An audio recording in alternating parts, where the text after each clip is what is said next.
Live. Everywhere. On netrootsradio.com.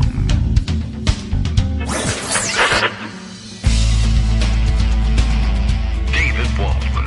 Kagro. In the morning. Now, here's David Waldman. All right. Hey, good morning, everybody. How you doing? It's Monday, August 29th, 2022. Just checking the date to be entirely certain. And time for another show. Let's see. As a matter of fact, what's happening here today? Look at this. Someone tweets just at this particular moment, maybe because it's 9 a.m., and that's when things begin. Neil Gorton. Who am I looking at here? Neil Gorton, who is a senior UK community manager at, I don't know what this is. But okay. At any rate, he's got a check mark and everything, so he must be correct in pointing out today is the only day you can tweet this. What is this thing? It is a screen grab from the Terminator, I guess. And I guess this is the only time they'll allow you to tweet it because pretty soon you won't be allowed to anymore. Oh, now at this point they'll catch up with you. When did he tweet this thing? It must have been several hours ago. Yep. Early this morning, tweeting the screen grab with the, what do you call it? The subtitling, closed captioning that, informs us because it's not a moving picture with sound any longer of what's being said on the screen. It is the, Arnold Schwarzenegger playing the Terminator and telling, I guess, Sarah Connor, that about the future and how Skynet takes over, and he says it becomes self-aware at 2:14 a.m. Eastern Time, August 29th. And I guess that's now? Was it supposed to be 2022 that this happened? I have no idea. Well, at any rate, I assume so, because otherwise, that's boring. You can do this every year. And he did tweet it a little bit late, 2:43 a.m., according to this timestamp, so it let it sneak by. The Skynet became self-aware, but they didn't stop you from letting everybody know on social media that they've become self-aware. So look out. That's something to watch out for. I don't know. Perhaps that's been on your mind. There's plenty of other things that are actually going on in real life, though it seems almost science fiction-y. The weekend was spent, I think, largely by columnists and pundits, etc., digesting, probably primary results from around the country as well from last week. I don't know whether we're done with these things or not, but I assume there's probably some late primaries still to come. But also digesting the news still about the Mar-a-Lago search warrant, about reactions from Republicans to it. Last night's big news was, I guess the talking point must have gone out to the Republican talking heads around the country. I saw Josh Hawley was cited as saying almost exactly the same thing as Lindsey Graham.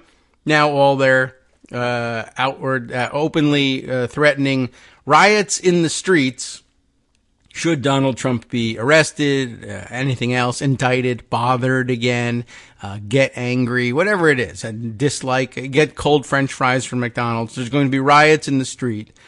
And, I mean, if you actually meet these guys where a lot of them live, the riots in the street are, I guess, 2 or 3 people at a dusty crossroads in the middle of nowhere. But we'll see whether they actually dare to bring them to streets where there are actually people. I don't know whether that's something that they'll really do, but rumors of riots in the streets is their bread and butter. Usually they're spreading rumors of Antifa rioting in the streets, and that's why they've got to come out. And that's usually the only thing that brings them out of their house. But I'm sure because Donald Trump has been inconvenienced, everybody's ready to arm up and head out for armed conflict. And I don't know. I guess it's supposed to be a scary threat and should worry about it, I guess, to some extent. And they do tend to go about armed. And I guess it's an open question about what sorts of people with what sorts of arms would be there to meet them, if any. Or they may march around for a while and then decide nothing's happening and go home. Or they'll be brought out from their houses to hunt for Antifa who are rioting, not us. And then finding none, I don't know. Perhaps they'll burn a garbage can of their own at some point. So anyway, that was the upshot of the weekend from the Republican talking heads, threatening riots and instability throughout the country if Donald Trump is held to account. So I think, call their bluff, I guess, at this point. There's really no other way to deal with it. This is what's got to happen. The guy has got an open and shut case under the Espionage Act against him. So you're going to have to take some action here and see what they have to offer in terms of their massive resistance that they're promising. At any rate, let's see, we've got that. We've got developments in his case to seek a special master, and a little bit of debate back and forth about what that means, but he took it to another judge. There was some forum shopping a little bit. He was looking around for a judge that he had appointed. Didn't take it back to the magistrate that had issued the search warrant in the first place, but took it to Judge Cannon. We mentioned her name last week. And I guess out of an abundance of caution, it seems, except it's not clear exactly what kind of caution it is. But apparently, Judge Cannon says she's at least open to the possibility of, in fact, appointing a special master in this case, which I'm sure Trump would consider to be a great victory because that's what he asked for. Except, we should probably remember, by the time they get around to it, because he's so late with this, by the time they get around to appointing a special master, it's not entirely clear what a special master would do. The FBI has already gone through the documents and other materials that they recovered from Mar-a-Lago, and the only job a special master could really have in this situation would be to separate out items that are of either of a personal nature or are covered by some valid claim of privilege, which so far most of the documents are not. So there's really not a great deal for a special master to do, and by the time they appoint one, there will be literally nothing for them to do. So I saw a little bit of debate back and forth over the weekend between people who thought that this was evidence of some enormous bias on the part of the judge, and that could certainly be the case, to go out of her way to make sure that Trump got what he wanted, versus others who said it may simply be an enormous deference being offered because they realize it's a high-profile case with the highest possible profile movement in this case. That being, of course, a former president, and trying to treat it all with great care so that it didn't call the search or the filtration of the items seized into question. But, of course, they're going to question everything, and it really doesn't matter whether you do things fairly or not in that respect. But I guess for your own conscience, you'll want to do things fairly. And then a third alternative explanation was that perhaps the judge was going out of her way to grant Trump what he wanted in order to avoid having to deal with a massive number of phoned-in death threats for herself and her family, which is not a good sign either of a healthy democracy, or healthy anything, really, for that matter. You can't be having your judges threatened that way.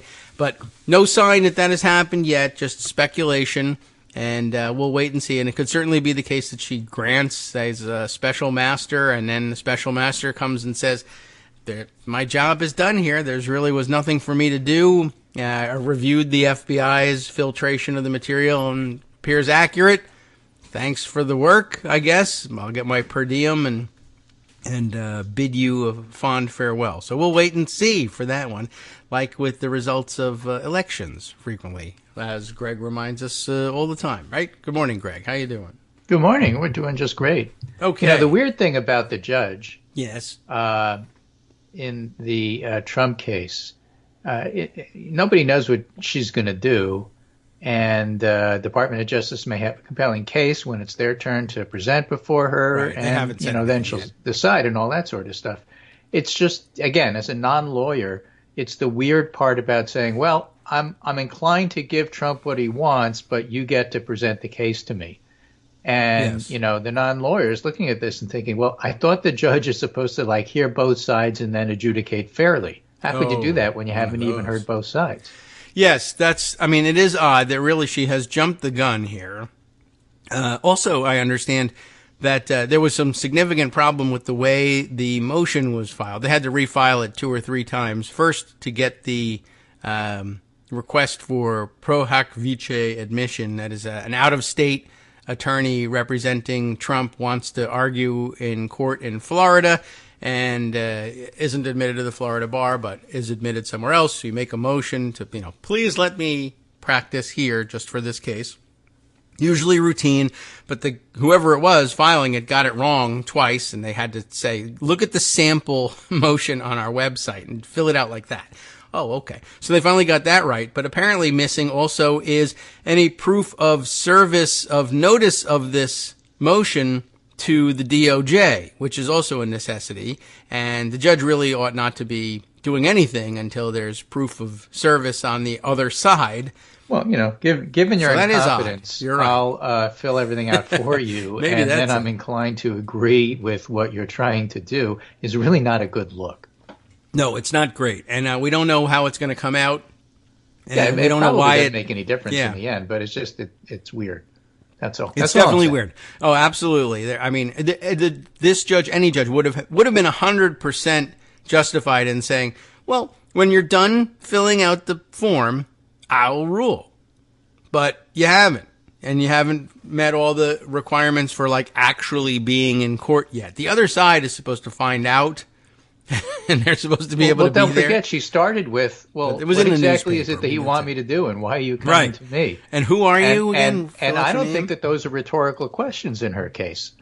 They're not. It was unclear. They were making all sorts of... Please tell me what you want me to do so I could do it, because I don't understand. Yeah, I mean, they had a whole list of grievances they wanted addressed, sort of, although they were very poorly expressed. What has this to do with locking Hillary Clinton up? You haven't explained that. Basically, that's it. I mean, those are the complaints, and they're like, but you started this asking for a special master. I mean, what does that have to do with any of the complaints that you have? And what do any of the complaints you have to do with your case? So, yeah, it was very unclear. But then she said, I guess I'll give a ruling in the case before the weekend comes because I don't want to think about it all weekend. I don't know. It was definitely very weird. We'll see whether she pulls up short or whether it could go either way. It could go as expected and kind of normal with this weird detour, or we could find, as others might expect, this judge is simply just going to say, I don't really, care what the law says. Trump wins. We'll see. We'll see. Anyway, let's do some lightning stuff before we get to some of those big stories. All right. One of the ministers in Pakistan said because of the monsoons, a third of Pakistan is underwater right now. I did see that statement. This is the climate change minister, for those of you who don't think climate change is important. He does. She does? He now does. Well, at least a third of them does. Right. I mean, sometimes when the tub stops up, a third of people are underwater. But that's a lot. That's a large proportion of your country to be underwater. Another thing in lightning round news is Artemis, which is the new moonshot rocket from NASA, was supposed to take off today, but it didn't, partially because of weather and partially because they were having trouble stabilizing the exact temperature for the fuel in rocket engine number 3. Oh, is that important? And so it scrubbed until September 2nd. Okay, that's not. And then the other thing that's of note is that, and Phillips O'Brien is tweeting about this morning, there are some stories emerging of a Ukrainian success in Kherson. It's wise to keep things in perspective. Moving forward in the war isn't easy, but there are reported Ukrainian breakthroughs in Kherson Oblast, that's the area around Kherson City, and it may or may not have significance. It may be more tactical than strategic. Other reports say things like, my theory on what's happening, the Ukrainian military has found a weak spot in Russian defenses and decided to deliver a strike, and it's at the tactical, not the strategic level. So in other words, it's not the big push people have been speculating. Jim Shuda writes, Ukrainian forces have become shaping operations in South Ukraine to prepare the battlefield for a significant Ukrainian counteroffensive. 2 senior U.S. officials briefed on the intel tell me the U.S. believes the long-anticipated counteroffensive will include air and ground. Shaping operations are standard military practice prior to an offensive and involve striking weapon systems, command and control, ammunition depots, and other targets to prepare the battlefield for a planned advance. The plans come as Russia's war in Ukraine has passed the 6-month mark, with U.S. assessments indicating Russia's been able to deploy fewer units than initially thought, according to a senior U.S. official. Many of the existing units are deploying below strength, some even at half their normal manpower. Ukraine indicated Monday the actions were underway. Ukrainian armed forces have started the offensive actions in several directions on the south front toward liberating the occupied territory. All the details will be available after the operation is fulfilled. So that's of interest. Yes. Well, I would say so. I mean, we'll see whether the Twitter being operation's Twitter. fulfilled. Why did you tweet this sensitive information? Because the Ukrainian military announced it. That's why. Okay. Oh, why pass it? We're not Geraldo Rivera, drawing on the ground where positions are so everybody could see it. We're not doing that. We're just telling you what the Ukrainian military is telling us, okay? I guess they want everyone to know. Oh, so then why are you just parroting? All right, I don't know. I thought I might attack them on that, too. Okay. Could be all a bunch of lies. I mean, I thought that was a note. I think so. Yes. All right. Well, looking forward to that. Is it going to? Do they have a winter fighting season there? I don't know. It's only been 6 months. I don't know. But if you really don't like the way the war is going, you can bring it to this judge in Florida who will adjudicate it by the weekend. Right. Because she can't otherwise be bothered. Yes. Well, I don't want to think about it, and Okay. Well. We will see. I don't know how the weather affects things there in the cold months. Right. Well, it's good for tanks and it's bad for people. Probably. It's always bad for people. They get the short end of the stick in war. All right. Turning to the U.S., we have, of course, still fallout from the student loan decisions. There are polls saying that it's a little bit more popular than not popular. And, of course, as with all polls, you take a look at the poll and you decide it fits what you already thought. And so, you try to dissect it. Emerson had a poll that said a third of the people think it was too much, a third of the people think it was too little, a third of the people think it's just right. So it's a Goldilocks kind of decision. Really? And therefore, that tells you that whatever I thought before all this happened, I was right. Yeah. Well, look, if you take the people who thought it was too much plus the people who think it was just right, that's a vast majority. Well, yeah, if you take the people who thought it was too little and you thought the people was just right, it's also a vast majority. What if you ignore the people who thought it was just right and you just look at everybody else and it's pretty much a tie? And so, oh my God, a tie is terrible for Biden because reasons. Really? Yeah, well, 88% of Democrats agree with it. Yes, but Republicans don't like. Well, who cares? Yeah, but yes, but not college. Well, actually, the breakout is that if you're under 50, you love it. Okay. And if you're over 50, you hate it. And some of that reason is because if you're over 50, you still misremember that school only cost $3.92 when you were there. And there are older people who say, this is a good idea, and there are certainly non-college people who say it's not a great idea. And certainly there are people who think, well, this is not totally fair, but they forget that absolutely positively nothing the government ever does is completely and totally fair. Yes. That's never been the case. It's never going to be the case. Well, not the case in anything. I did see Why should somebody I pay for your remind me mortgage? of that. Right. I don't know. Why should I pay for your depreciation on your jet? Kids. Why should I pay for schools in my town?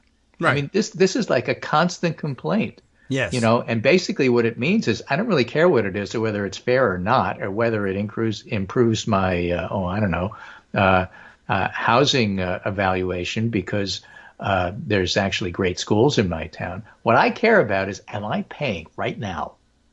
That's all I care about.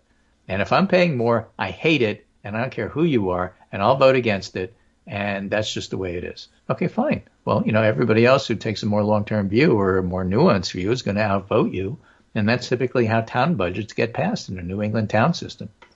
Yep.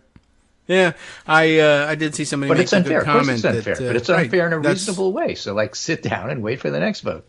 As they were pointing out the generational difference, right? That all the people who are crying about this now are the people they spent their whole lives telling us, life's not fair, kid. Get used to it. Yeah, exactly. But, the other side of the coin, though, is that a lot of the complaints about this, and one of the reasons why it's hard to take even the reasonable criticisms of it seriously, is because it's from people like Eric Erickson who said, look, we're losing on everything else.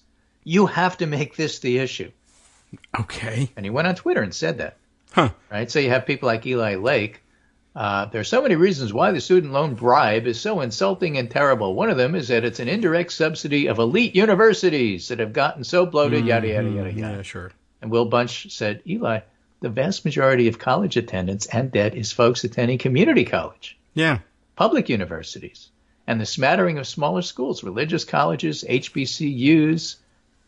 Elite is a tiny sliver. Yes, and it's And a tiny MP Wheel, sliver of what Marcy it Wheeler costs to added, it's go crazier elite. still. He doesn't understand the elite colleges he's talking about have moved to a grant approach to financial aid. They're not even getting loans. Yeah, that's true too. And so all of it is true. And so it's like, okay, so your criticism isn't based on any fact.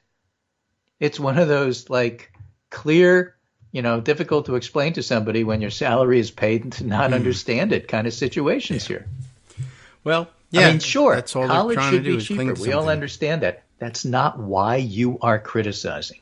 And we know that because you're making stuff up just for the sake of criticism. And the reason you're doing it is that you're upset that good stuff is happening and you wanted nothing to happen so that your party could be elected. It's as simple as that. I would say so.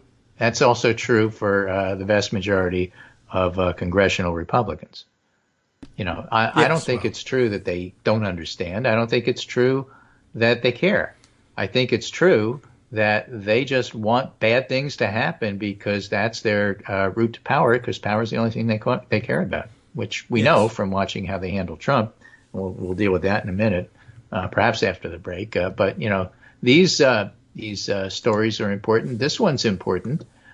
This one is from Politico, looking at what they call the almighty versus the alternative. Oh, okay.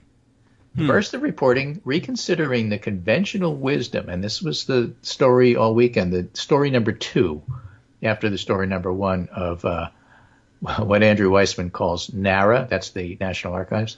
Right. Yes. Okay. NARA-Lago. All right. Right? That's a thing. That's story number 1. But story number 2 is the burst of reporting reconsidering the conventional wisdom that Democrats will be crushed in the 2022 midterms continues this week. And I will point out, David, that you and I had that like a month ago. Yes. Well, that's very slow for us. We're usually 6 months ahead. Well, we were then too. But, Okay. a month ago, 6 months ago, we were saying 6 months is a long time. Yes. So don't assume this is written in stone. And a month ago, we were That's saying, true. the Democrats are going to do better than they thought. And this is the Biden is unpopular even as he becomes more popular, and they just don't adjust. Yeah. So most of the pieces emphasize that the return of Trump through the January 6th committee, the fringe candidates he's backing, the multiple investigations, could help Democrats bury their differences with anti-Trump Republicans and independents and form a coalition that worked in 2018 and 2020. All right. Right? The trouble with I like to people think like of it Eli that way, Lake is that he's not a never Trumper. It's not hard. It's not clear what he is. And so Yeah, I'm not if you're clear. still defending the Republican Party, because that's the bottom line of what you have to do, it's one of those situations where the polls are telling us that worry about democracy and abortion post Roe Dobbs is like the big issue. Yeah. And Republicans say, no, crime.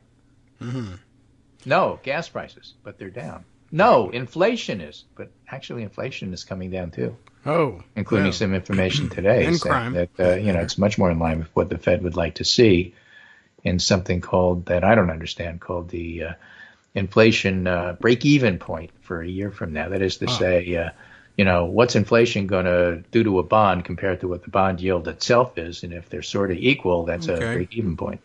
And so it's relatively low, and that means expectations for what inflation is going to be in a year aren't all that horrible, and that's good news. Yeah. And, Take their if word you're for running it. on inflation is horrible and gas prices are horrible, how do you deal with the fact that those issues aren't working for you? Well, you complain about student loans.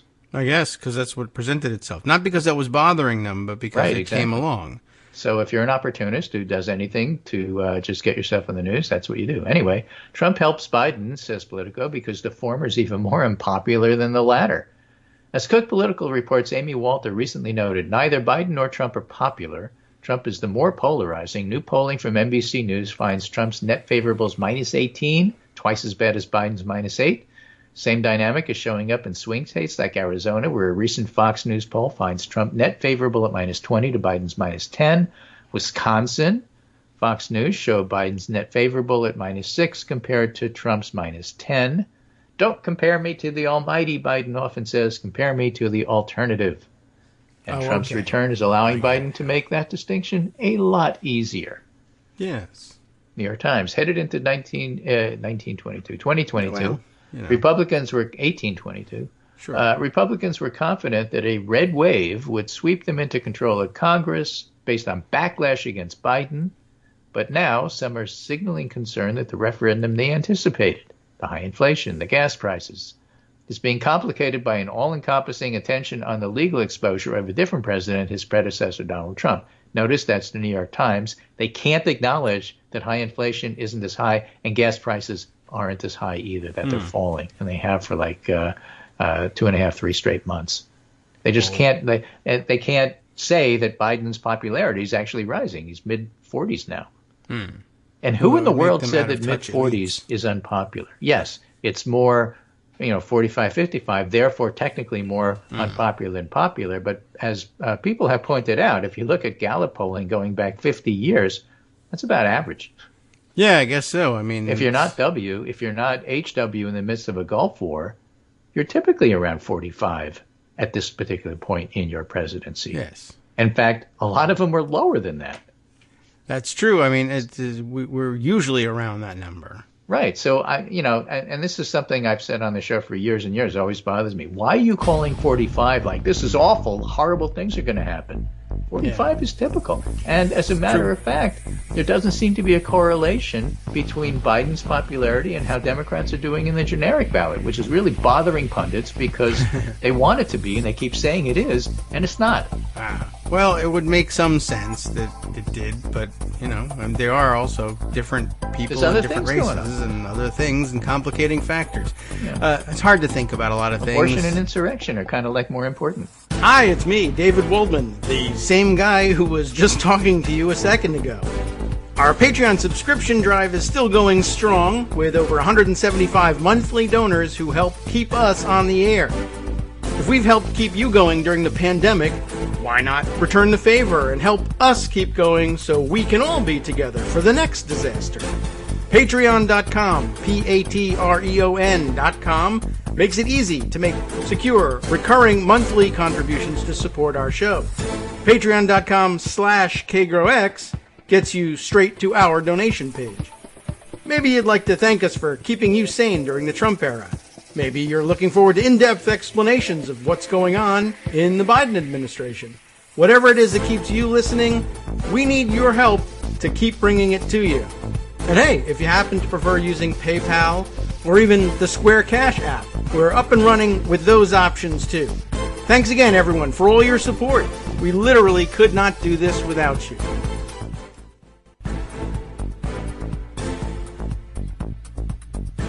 I wonder how the song you're playing ends. We'll never find out.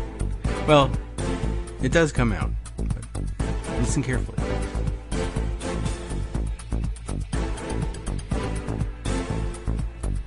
All right, welcome back now to the Kagro in the Morning Show here on Netroots Radio. I'm going to silently... There you go. That's how it is. We always talk over the end of the re-intro music here. And Craig, after 19,000 years of this, right? I've never really stopped and listened. How does this song end? Well, they wrap it up fairly nicely, but we're usually back into the conversation and we're not thinking about it. And that's the sign of, I guess, perfectly wrapped music. It introduces the segment and then unobtrusively makes its own exit. So, yeah. There you go. Expertly designed. Just as I unobtrusively drop in on the show so that nobody can hear me come in. Right. And then all the fun the noises are a part of the show. Sure. Abby, the washing machine, where people can recognize which brand I have based on the song it sings when it's done. It's right. all. But don't try this at home, folks. Yes, we're already doing it. So we're already doing it. You don't need to. So the New York Times was talking about Biden and the Republicans wanting it to be a referendum on Biden. And instead, Biden's giving them a choice. It's me or the Republicans. The Republicans suck.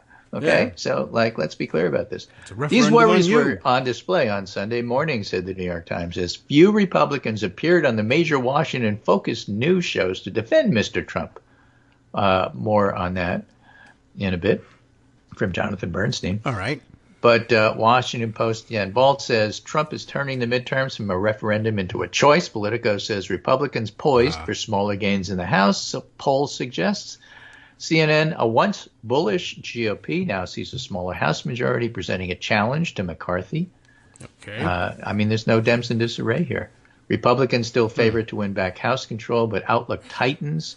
They can't quite admit that actually the House is just about a toss-up at this point. The other part of this is, do you know what makes it a trend?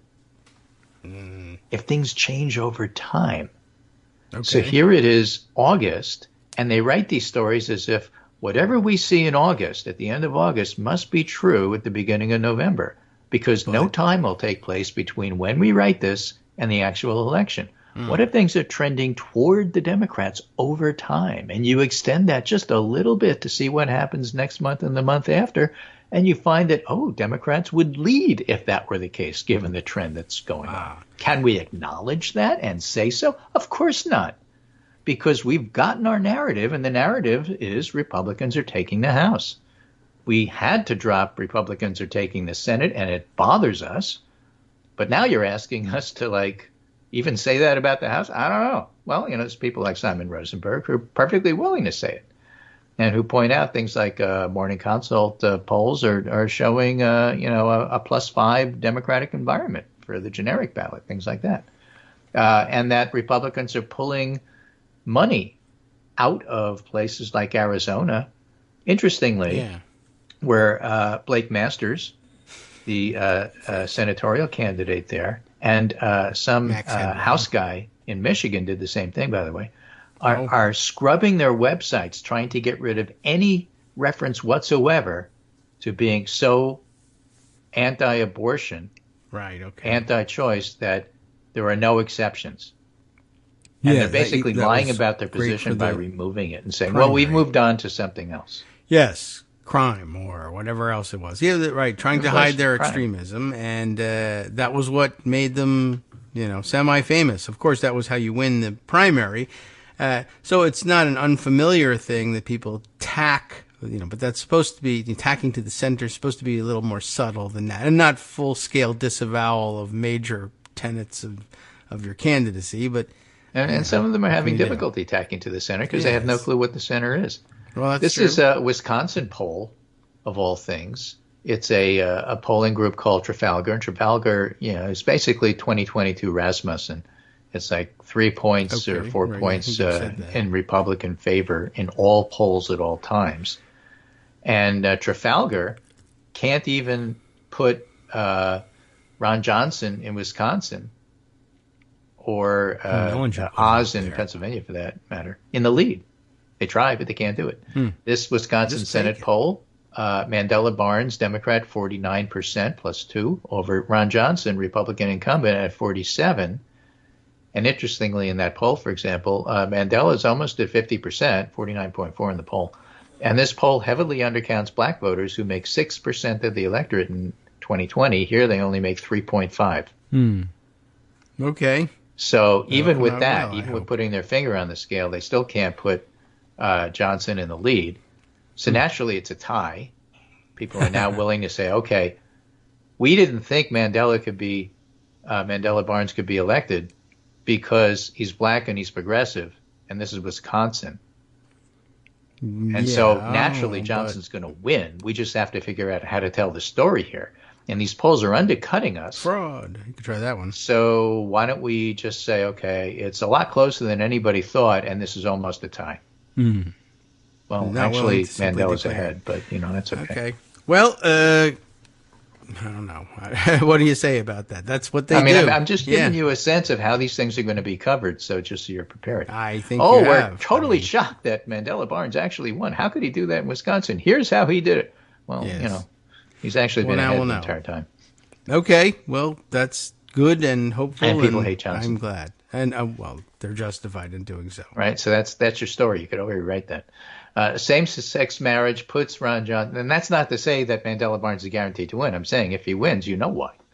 Yes. If he wins, the reason is he's always led And by the way, so it wasn't a surprise. And by the way, everybody hates Johnson. Like, that's just a given. That's a fact. I mean, I don't know what else you think is going to happen based on that, but okay. Anyway, same-sex marriage puts Ron Johnson in a bind, says Politico, the conservative Wisconsin senator, the chamber's most vulnerable incumbent this fall. So vulnerable. The chamber's most vulnerable incumbent this fall. I thought that was the Democratic senator from Nevada. Oh, well, so they have a new one. And also, we don't know how he won. This could soon face a very tough vote. The most endangered Senate Republican incumbent, who's trailing his re-election foe in one of the most closely divided states in the country, could face a tough vote just weeks out from Election Day on whether to enshrine same-sex marriage into law. Now, Senate Majority Leader Chuck Schumer moves closer to a vote that would put Ron Johnson on defense in the home stretch. The Wisconsin conservative is suddenly under the microscope on a social issue that he's rarely focused on during his decade-plus in office, but it's far from clear whether he'll take that baby step to the center ahead of a November contest against Mandela Barnes, who's opened a slight lead in public polls. Notice that Politico is willing to call it what it is. Yes. It's a slight lead. How interesting. Right? Johnson surprised many fellow senators last month when he said he saw no reason to oppose what he described as unnecessary House-passed legislation. Then when pressed, he hedged on whether he'd vote yes, and he's now pushing alongside other Senate Republicans for the bill to be amended. During the time he's been back in Wisconsin over recess, he's spoken with a number of constituents of concerns about the bill and risk it may pose to religious liberty, said Alexa Henning, Johnson's spokesperson. He is working with other senators on an amendment to try and remedy those concerns. The same-sex marriage bill is just another example of Democrats creating a state of fear. Oh, yeah, right. Fear. That's what everyone, I remember now. Marriage, fear. Yes, right. Clear messaging. Right. No matter where Johnson falls on the same-sex marriage bill, Democrats and Republicans alike underscored that the one-time Tea Party icon and occasional GOP gadfly isn't about to execute a full rebrand or centrist makeover, but as he trails Barnes in recent public polling, with one survey showing him behind by 7 points, he doesn't appear eager to hand Democrats a line of attack on social policy that's never been the center of his attention, especially when his favorability rating is already underwater. Johnson hasn't taken a high-profile position on same-sex marriage in some time. In 2010, he said on his campaign, marriage is between a man and a woman. He said it in 2014. But CNBC was told that if the voters decide they want gay marriage, I'm not going to oppose it. Well, let's see if that's true. That's an unusual position these days for a Republican. Right. So in analyzing what's going on here, Bill McCoshen, Wisconsin-based GOP strategist, said Johnson's a true libertarian. And if the economy's worse in October, with gas prices being higher, inflation being higher, none of those things are happening. But if social issues won't be front and center. Well then. Well, but what if they're not? What if gas prices go lower? What if inflation is lower? What if social issues are smack in the middle because of abortion and this issue for Johnson? Yeah, well, have they for thought independents about that? and Democrats, Johnson's recent statements about same-sex marriage are, quote, just another example to them of this is why I don't like this guy. And that's exactly right. And that's where Johnson finds himself. So that's just one example. Arizona and Pennsylvania have disliked candidates. I mean, this is a very difficult period for Republicans, partly because they did it to themselves. Yeah, well. So Jonathan Bernstein writes about this. All right, yes. And he says, Republican paranoia could cost the party in November. Mainstream conservatives are paying a price for placating the GOP's right wing. What could go wrong, right? Well, let's find out. So you remember Mike Godwin of Godwin's Law? Certainly. And Godwin's Law basically says that if you keep arguing long enough on the internet, somebody's going to bring up Hitler. And Mike Godwin says, people have asked me my opinion of President Biden's criticism of semi-fascism. Well, here it is. Hitler. I cannot overstate my disapproval of the inappropriate use of semi. Okay. Well, it didn't take long for him to get around to it. Right. So, call it what it is. And so this year, says Jonathan Bernstein, political scientist. Yes. This year, presumption may no longer hold that there's little electoral cost in mollifying the party's right wing. With an incumbent president whose approval rating barely tops 40%, actually it's closer to 45, and plenty of discontent about the economy, Democrats should be facing heavy losses. Instead, there are signs Republicans might only make minor gains in the November midterms. The GOP could even lose seats in the Senate and among governors, and that's all due to Republican fears of being labeled a rhino. Yes. From 2016 presidential campaign through the second impeachment vote in the Senate, Republicans have had plenty of opportunities to rid themselves of Trump, but time after time they chose instead to stick with him, giving Trump, who apparently cares little about public policy or the conservative movement for that matter, the ability to decide what counts as orthodoxy. And given the legal trouble the former president has gotten himself into, being a true conservative includes a requirement to defend Trump's attempt to overthrow the 2020 election, his right to classified material, including ultra-sensitive information about human intelligence, which, by the way, gets people killed, and store it willy-nilly at not even close to secure locations. Republicans know the weeks leading up to midterms aren't a good time to pick a fight with the party leader, especially when they believe won't hesitate turn against them. And that means the next opportunity to move away from Trump is probably after the November midterms. He's probably right about that. It's too late now for Republicans to be reasonable. And that's why, on the one hand, they're quiet about defending him, and on the other hand, every time you ask them, they try to change the subject. That's not what I want to talk about. I'm here to talk about something else.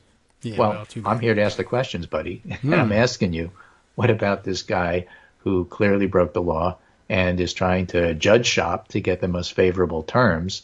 What do you think of that? Well, you know, who was it? Missouri Senator Blunt said, you know, Trump probably should have returned those documents. Oh, okay. Of course, he's not running for re-election. Well, that's about as good as you're going to get from Republicans. Until then, Republicans are probably stuck with whatever he does that disrupts the party's attempt to run coherent campaigns and focus voters on Biden's weaknesses. Nominating extremist candidates who perform badly in general elections has occasionally been costly for Republicans. It's getting much worse. To some extent, this is a consequence of having Trump around, but the former president's support doesn't carry that much clout. Instead, the problem has been the party simply doesn't know how to protect itself from cranks and fraudsters. He put his finger right on the problem there. Yes. In the old days, they'd call him out and say, you guys are out of the party. We can't deal with you. John Birch Society, go. Yeah. You have no home here. Even McCain, when he was running, wouldn't put up with that. Right. Except ignoring Sarah Palin, which he was afterwards unhappy about. Ignoring. It was forced on him. Elevated. But, you know, during the campaign, you know, stood up for people calling Obama an Arab. Yes, or did it, said so in public. Yes, right. I definitely remember that. You know? No, told you're him wrong. To say it, he said it, okay? And since then, the Republicans have moved so far away from normal yes, that they have to blame, and this is a weekend thing for some reason that I don't understand. Republicans felt like they had to blame Democrats for why they are what they are. Why you made us Republicans are be what they are? fascists. It's your fault. You weren't nice to Mitt Romney. Oh, yes, that's right. That did happen on the weekend, and I don't know why either. I have no idea but it why. is familiar. I mean, it's the same. It's something that You they've took been a doing nice for a long guy time. and you said bad things about him. Really? You know, like, have you ever heard of John Kerry?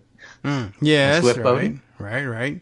I mean, you're I saying think this that thing the happens Democrats started this thing? in presidential campaigns, and it's fairly frequent. By the way, Romney really did have his dog on the foot of it. And he roof of really his did car. say 47% of the country are takers. So, Right. you know, They I did, mean, you know. he thought that was really clever. And But- he but did that's the smile best you walking could away do. from the I mean, Benghazi. the point thing. is, you guys are fascists, and you won't Yeah. deal with it because you don't know how to protect yourself from cranks and fraudsters. Jonathan That is Bernstein is true. absolutely right. That's well put, I think. And so I recall that they used to do that. I don't know why they decided to try and rehab Mitt Romney, but it's not a terrible thing by itself. But yeah, they've been doing this for a while. This a couple of, well, I don't know. It feels like a year or two ago we went through the same thing, which was, well, I'm only flirting with Nazism because you made me, because you said I was an extremist. So I said, oh, I might as well take an extreme position if I'm going to be attacked as an extremist. This is actually old hat. Introducing Mitt Romney into it is new, and I don't know what exactly motivated that. if there's a Romney partisan that wants him to run for the nomination in 2024 or 28 or who knows what. But yeah, I recall very well what kind of person Mitt Romney was, and I think we had it right. And between the 47% thing and the Benghazi smirk, don't forget the Benghazi smirk. As soon as he found out people were dead, he was like, salivating, rubbing his hands together. I'm going to win the election. There's been deaths. Hooray. So Bernstein goes on to say, Republicans lack an effective counter-argument against anybody who claims to be a true conservative and denounces everyone else for being rhinos. Mm-hmm. So inexperienced candidates with unpopular views, such as Blake Masters or Doug Mastriano, often get nominated, or they wind up dragging the eventual nominee so far from the mainstream, the nominee risks losing. Yes. Now, Democrats don't always nominate moderates, and even healthy parties sometimes choose unpopular positions. But Republicans too often act as if the only question of any relevance is which candidate is the purest conservative. Relevant experience and appeal to independence is either ignored or actually considered a flaw. They apparently never read anything in their lives about the French Revolution. I just added that, but that's true. Okay. It isn't clear how much the Supreme Court's decision to end the constitutional right to abortions will cost Republicans this fall, but it sure doesn't appear to be helping. The court itself has become unpopular. Voters appear to be increasingly attached to abortion rights now that those rights have been threatened or eliminated. And meanwhile, Republican legislators are passing all sorts of uncompromising bills. Now, we could chalk up some of this to a normal willingness to push through new policies, even at the cost of future election loss, the so-called Overton window theory, I suppose. Mm-hmm. But Republican moves following the court ruling seem reckless.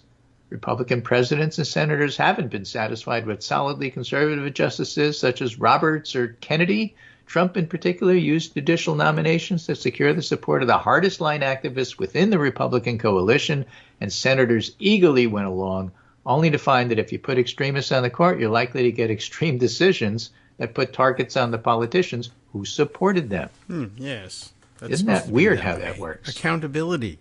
Same at state level. So it's still possible Biden's unpopularity will swamp everything, but it's also possible for perhaps the first time in modern U.S. history, the party out of power will manage to throw away an election they stood to win. So if Democrats do, in fact, take power, it's somewhat due to the Democrats and passing stuff, and it's a lot due to who the Republicans are. And yes, it's a choice. Okay.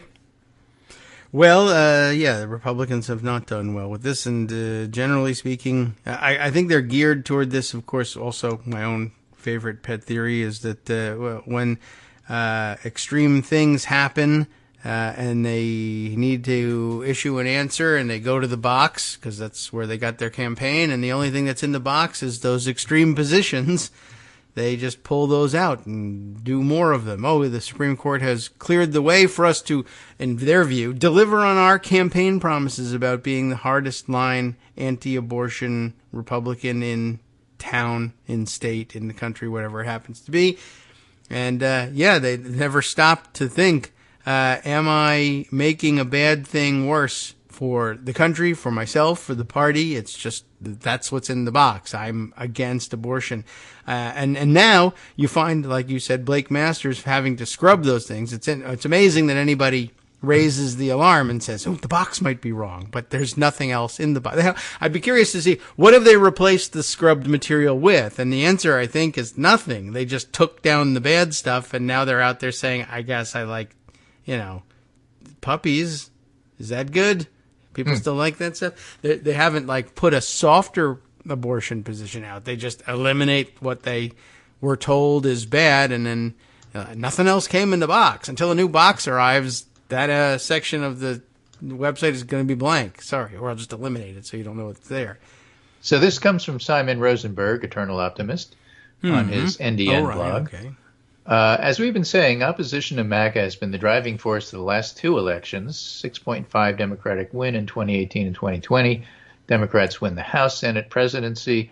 And with mass shootings, the end of Roe, fanatical abortion restrictions, radicalized Supreme Court, extremist terrible candidates, an unfolding criminal conspiracy involving dozens of top Republican officials trying to overturn an election. That's the false elector part of it. Yeah, it is now likely to be the most powerful force in this election as well. When the Republicans chose to run towards a politics the country had just rejected in record numbers twice.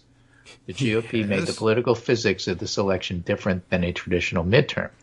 So that's part of it, too. Okay, yes. In other words, the public has already voted that they want Democrats. And so the GOP say, I know, let's triple down on what's in the box. Lost on and do it again.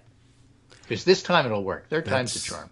That's a good explanation for it and a good way of getting out from underneath traditionally the out party in a midterm wins. Well, what if you do everything counter to traditional campaign theory, like run on things people want and that are popular and stay away from things that they don't want and are unpopular? If you reverse that, you might reverse the usual trend of what happens to the out party in a midterm. So speaking as the royal you, Simon Rosenberg says it's our view that as of today, the Senate is likely to stay in Democratic hands. Pickup of 1 to 3 seats is not impossible, and Democrats are likely to outperform expectations in the House.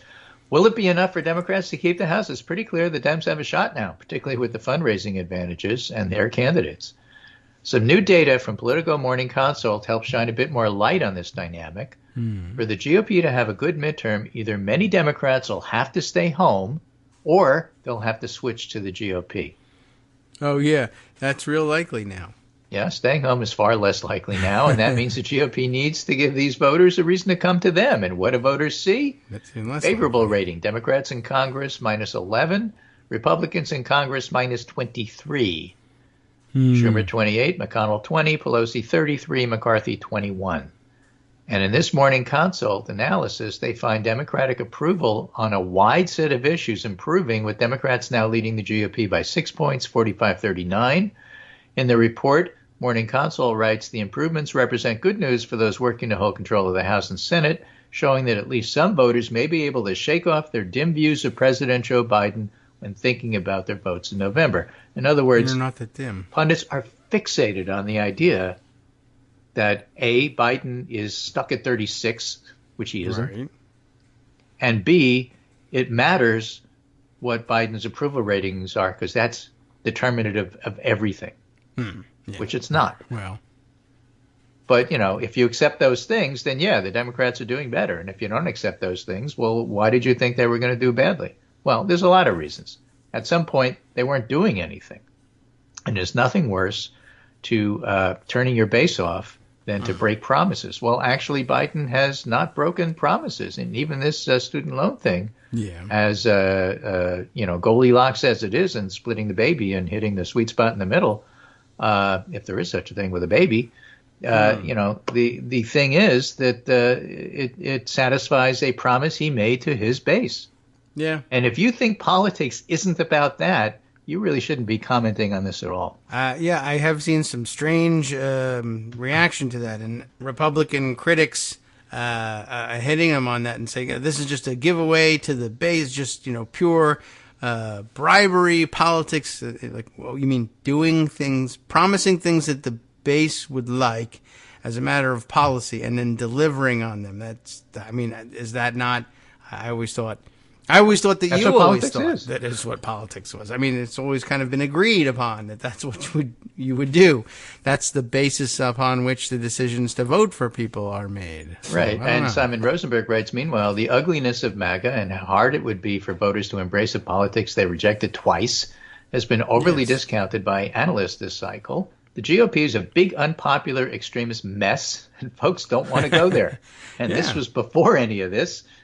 With Mar-a-Lago and Trump's stealing of America's secrets, and that's what's driving people's vote. Yeah. And Bill Scher chimes in and says, hear me out. We run a slate of crazy Trump-endorsed candidates, and then we add in Paul Ryan's Social Security privatization. How about that? Oh, yeah, all the really fun stuff. Sahil Kapoor writes, new Social Security politics back as GOP candidates grab the third rail in 2022 races. You know who's like in the middle of that? Ron Johnson. Yeah. Blake Masters. They can't figure out why is this making me unpopular? Right. Blake Masters proposed it. Why wouldn't you want to privatize it? Then he backtracked, just like he backtracked on abortion. Because he doesn't want to lose by more than 10, I think. Ron Johnson wants to subject it to annual spending bills, and don't think that Mandela Barnes is going to not clobber him with that. Right. So the last thing is a ton of articles about how prosecuting Trump would be bad for America. Nicholas Grossman writes in the Daily Beast that prosecuting Trump sets a dangerous precedent, so does letting his crime slide. Yes. You can't, Lindsey Graham says if Trump is indicted, then there'll be riots in the streets. Yeah, well, Fine. You know what happens? Then after the riots are over, they all go and they get prosecuted. How do we know? January 6th. Just did it. Right. We have a precedent for that. Thank you, Senator Graham, who, by the way, you yourself are in trouble, too, and you're going to have to testify in Georgia eventually. Yes, not for rioting. And you're but... part and parcel of the problem, buddy. And one of the reasons you defend Trump so much is you're guilty, too. Yeah. Well, that seems true. That's not in a court of law. That's in the court of public opinion. That's a good court. I like it. I'm on the jury in that court. Me too. So, and as a therefore, as a nonpartisan jurist who doesn't prefer one party or the other, except that I prefer Democrats over Republicans and can't stand you, Lindsey Graham, I would say you're guilty. Yes. Well, yeah. Oh, there was something. Oh, rats. Well, I lost a thought. That was funny. And you know what, okay. Mr. Graham? I know Mitt Romney. Mitt Romney was a friend of mine, and you're no Mitt Romney. And also, he was not a friend of mine. Well, but the point is rhetorically. He wasn't a friend of Lloyd Benson's either. Yeah, but that's not the point. Right. It was a great line. There you go. So, all right, Tom Barrett challenging Alyssa Slotkin for a U.S. House seat in Michigan. Another Republican candidate has removed abortion language from the website. That's the guy. Okay. Abigail Spanberger made her first commercial about abortion. What issue do you think is going to be coming up this year? Well, I guess... by the way, where's my music? Oh, well, it's coming. We're about 10 seconds away. Hey, my timing isn't that bad. I'm getting good at this. Yeah. Well, you get a natural feel for when that's supposed to come up. Abigail Spanberger. Okay, so let's see. August and on TV. That's a pretty remarkable thing. But okay, she's got a close She got money. Up. And it's, but abortion, right? It wasn't, national security, which could have been given her. Right. It certainly, okay. So the word is out. What's going on, folks? Yeah.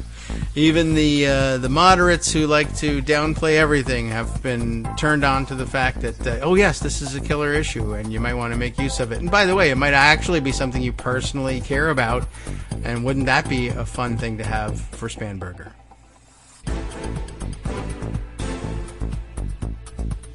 All right, welcome back now to the Kagro in the Morning Show here on Roots Radio. Lots to catch up on here, and I think I may have put 350,000 of the same things in my pocket here, but lots to touch on that we haven't gotten to yet. Maybe I'm trying to think of what way to segue from where we were before, but maybe we just make a clean break of it because we had some music in between, and so that's a good excuse. Let's see. I think we're probably up to date on, probably just from your own reading over the weekend. But it did take them some time to come around to saying in the New York Times, still hedging everything with what's going on at Pervalago and the seizure of the documents there. But they did spend some time over the weekend admitting that, yes, the documents seized from Mar-a-Lago could, in fact, as they say in their headline, compromise human intelligence sources, according to the affidavit. So that was the big fallout from the affidavit, was that there was essentially information out there that that some of the documents that he had named U.S. intelligence informants and assets by name in ways that I guess in movie terms we would say is most analogous to Trump stealing the knock list from Mission Impossible. But that, the names of important intelligence assets were contained in these documents, which he just happened to carry around. And lots of pushback. The defensive position on this was that it was, at worst, carelessness, that Trump was, I think they were quoting, was it Stephanie Grisham they were trying to quote with this? Trump would occasionally, he was a little bit disorganized, but he would take papers with him back to the residence. And in fact, I guess this is the article that reveals that he took papers with him on foreign trips occasionally, including to places where he was staying in, the local hotels, presidential suite in countries that are, perhaps pose some sort of security risk for the United States and national security.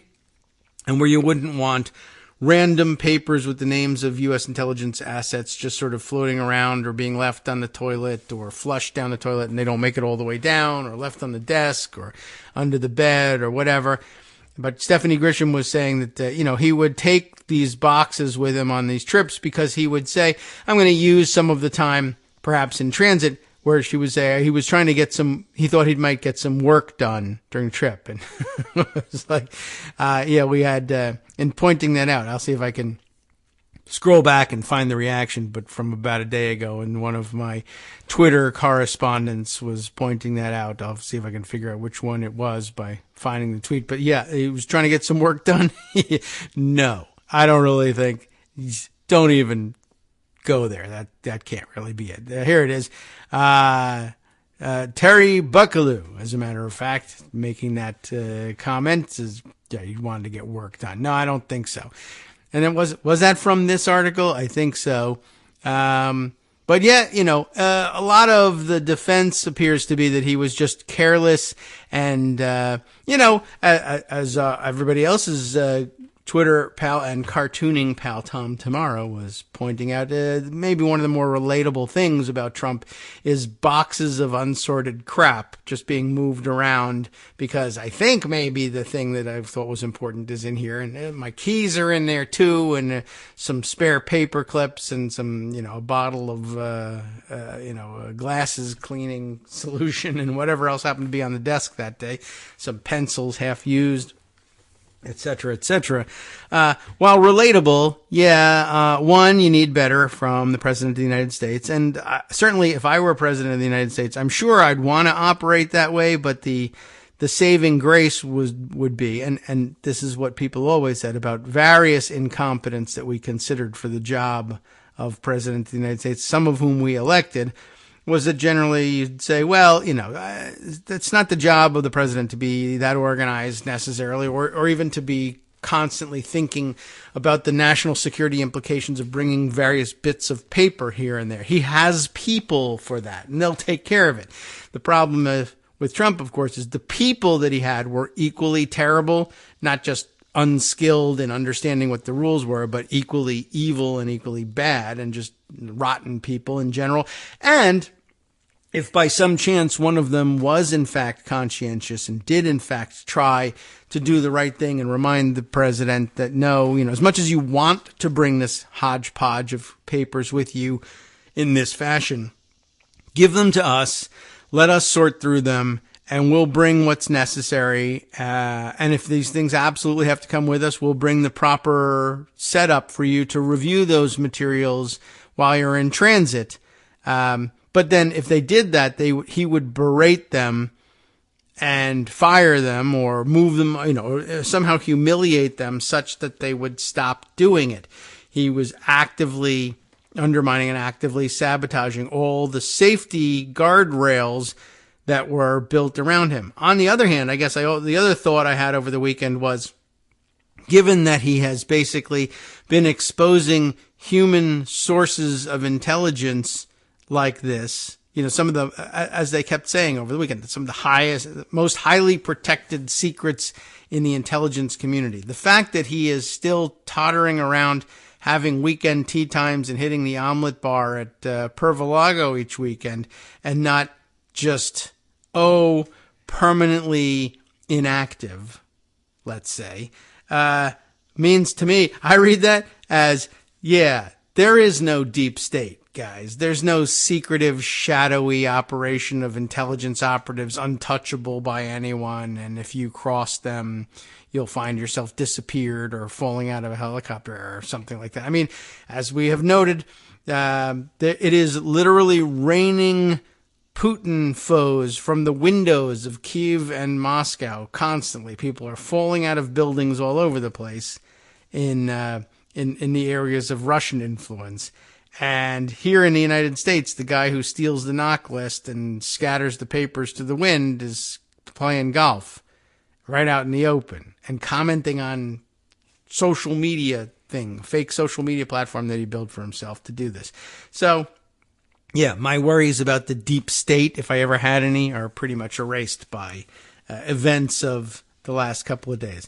Let's see. Does it make sense to read through the entirety of the New York Times article? I think it does for my own sake, but for the show's sake, I think probably not. You've probably read this over the weekend, and I'm admittedly behind on it. I've only read excerpts from it that people have been commenting on along the way over the weekend. There are a couple other stories, and maybe our time is better spent on some of those.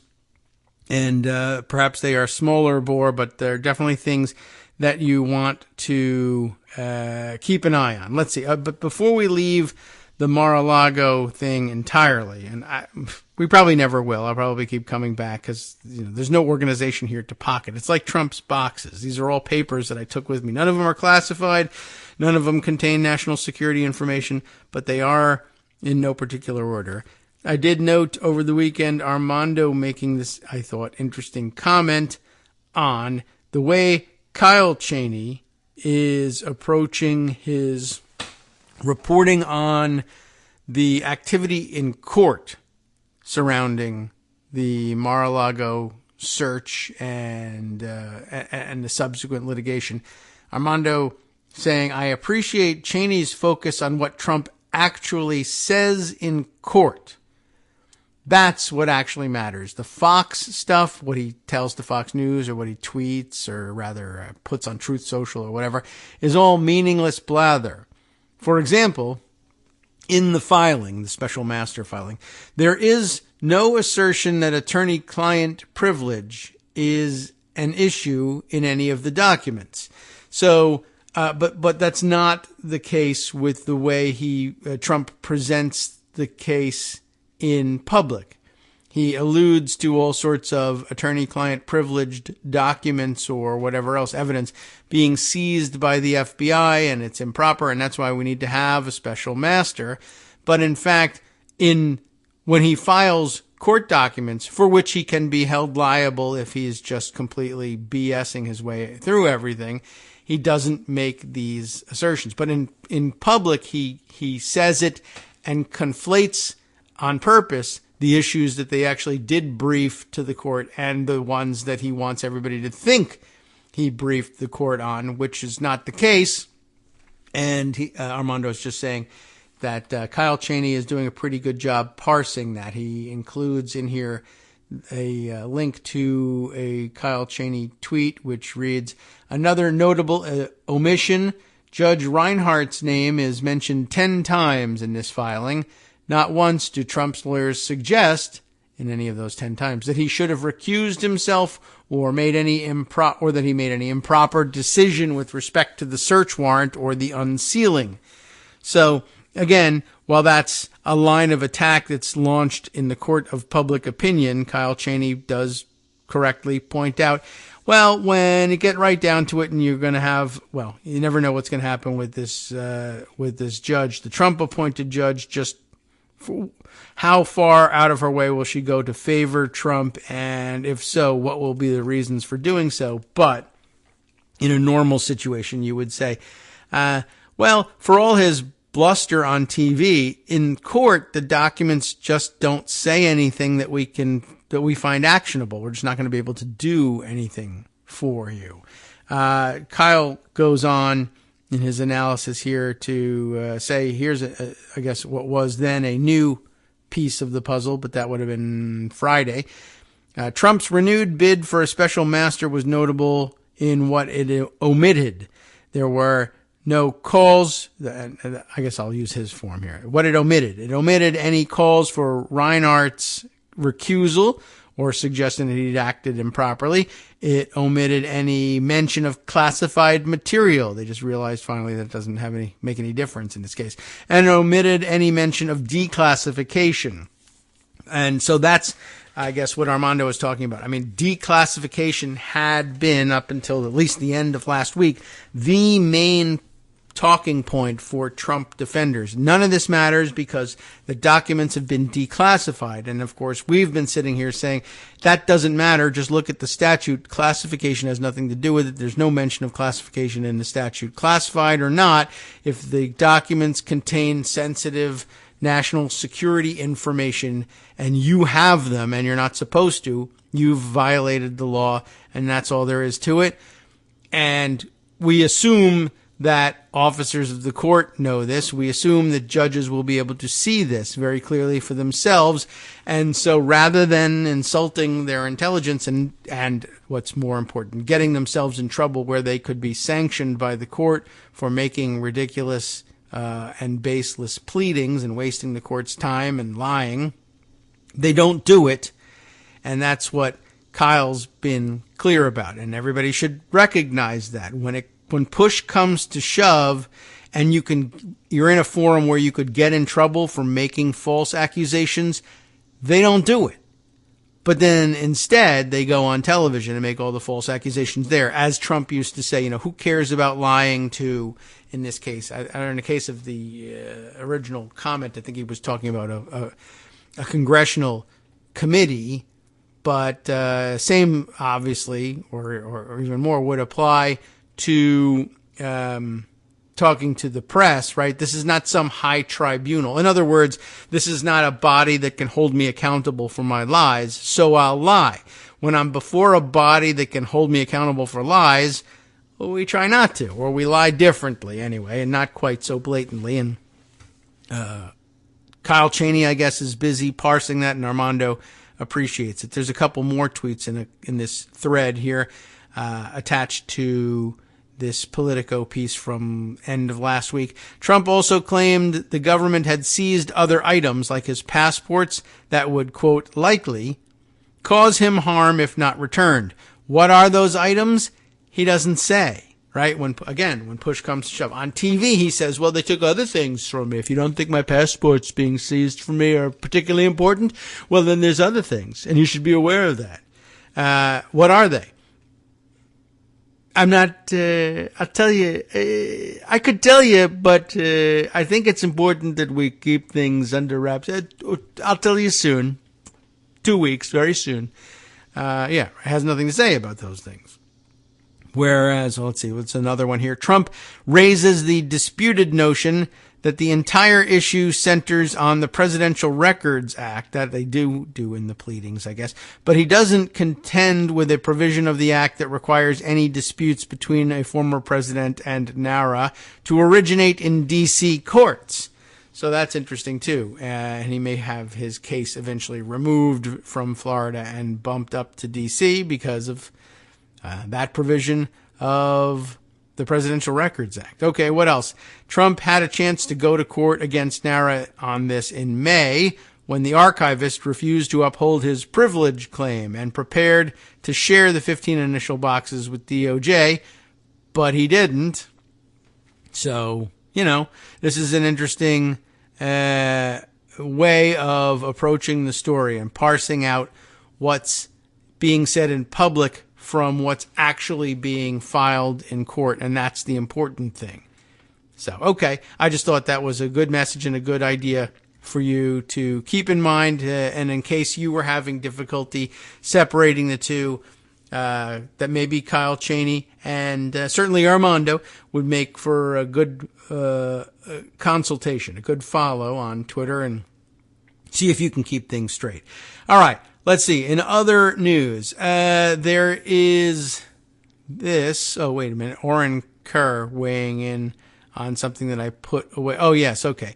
It was actually Oren Kerr's position that I was referencing early on with the question of what this judge was doing in granting a special, or indicating that she might be open to granting the request for a special master. His view of it was she could just be, doing the abundance of caution thing in the traditional sense, right? We have a very unique type of movement here. It's the President of the United States, and we want to make sure everything is, all deference is given and all T's crossed, all I's dotted, and that's it. You want a special master, as opposed to saying, this is crazy, it's a stupid request, you're out of your mind. No. You say, well, I'll consider it, and you might yet turn around and deliver a written opinion that says, on further reflection and having given the parties an opportunity to brief on this, it turns out that, it is a crazy notion, and no, you can't have it and get out of here. Or it may end up being, well, there's really nothing for a special master to do, but in that case, what's the harm in appointing a special? He wants a special master? Fine, he got it. The special master says, I find nothing for me to do here, and his complaints are inapposite. Well, we gave you your shot. We gave you the thing you wanted. So therefore, you can't criticize us now. But guess what? They will anyway, and it doesn't matter. And he'll just say, oh, the special master was corrupt. But, you can understand the initial interest in saying, fine, I guess there's no harm in wasting a little bit of time. Although, again, somewhere along the line we had that very interesting quote. Now, looking back on things, that Republicans asking, well, what's the harm in humoring him for a little while? And the answer is he might try to pull a coup. Anyway, let's see. Other things of some interest. Totally different line of interest.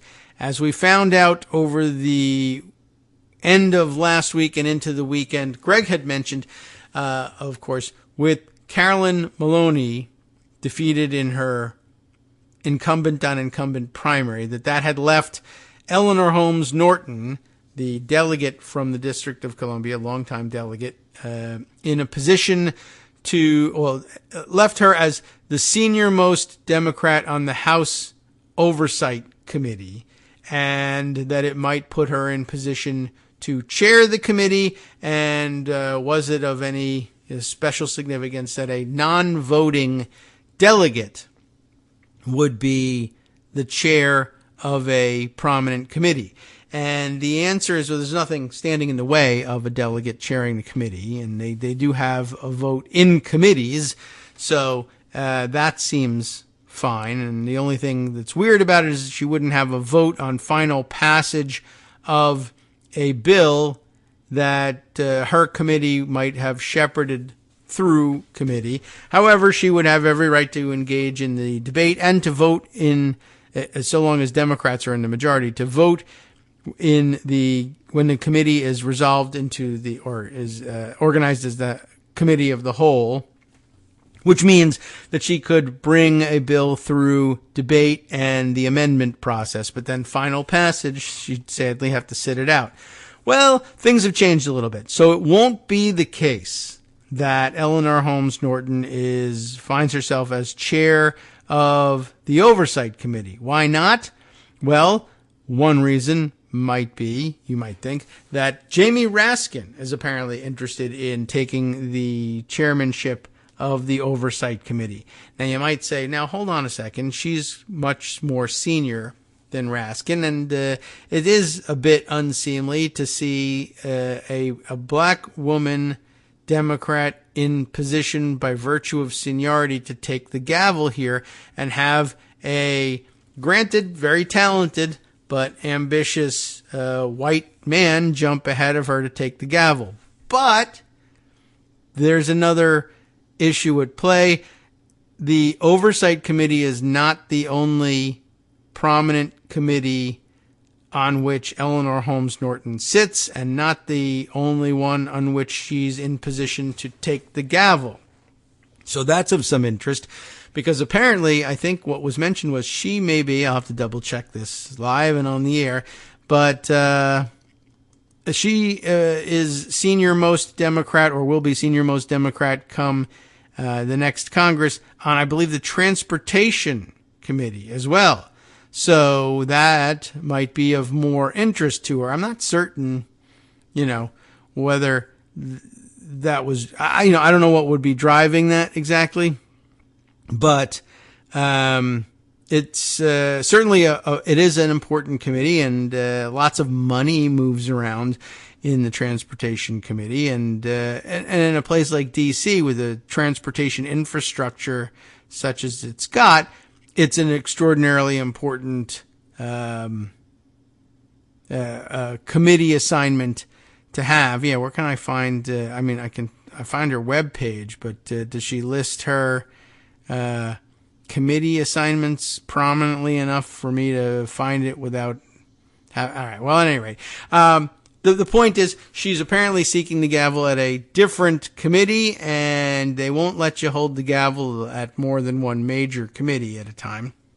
So she's made her choice. I don't know whether her choice was driven entirely by her interest in constituent service, in bringing, projects to fruition through the Transportation Committee, or whether she said, well, if I'm going to be challenged in government oversight, because as the D.C. delegate with an enormous, or I guess probably the member of Congress with the largest percentage of federal employees among her constituency, certainly the Government Oversight Committee is extraordinarily important in making sure that, the ship is right and corruption is rooted out and waste, fraud, and abuse, like the Republicans used to say, is properly targeted.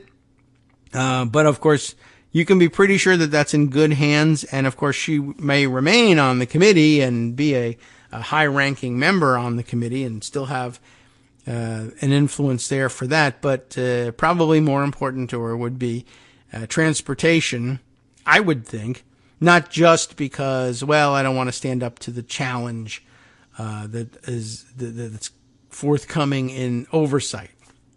It's just a more interesting and relevant committee assignment for me. Maybe.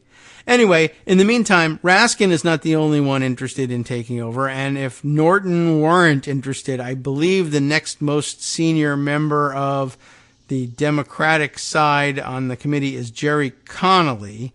Also, similarly, like both Raskin and Norton, a congressperson representing a close-in, either D.C. or a close-in suburb, where the number of government employees is very high, and so the Oversight Committee is a prominent placement for you. But Raskin from suburban Maryland, Connolly from suburban Virginia, and I think there were some other contestants too, and I put them aside. And as you know, my pet theory is that you can make a quick and dirty assessment of people's chances for winning those leadership elections by looking at the contributions made from their leadership PACs to fellow Democrats running for office over the past X number of years. And like I said, the quick and dirty method is to simply say, well, how much money has been dispersed with